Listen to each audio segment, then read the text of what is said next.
Anong birth month mo? January. Sila yung malambing, masarap magmahal, pero madaling magsawa. Habang nasayo pa, sulitin mo na. February. Sila yung super moody, madaling ma-inlove, madali ring makamove on. Sweet, ma-effort, lalo na pag mahal niya talaga. March. Sila yung malambot ang puso, madaling lambingin, masarap mahalin, pero grabe kung magalit, mabilis mag-move on.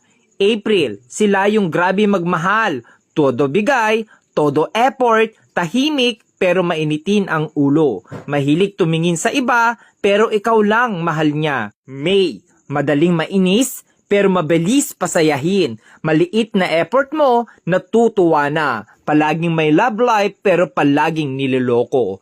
June, mahilig talaga mga liwa, pero kapag nakita na niya yung taong mahal niya, loyal kung loyal yan. Masayahin pero doble ang sakit ang kayang ibalik sa'yo once nasaktan mo. July, sila yung mga taong hindi mabilis magtiwala.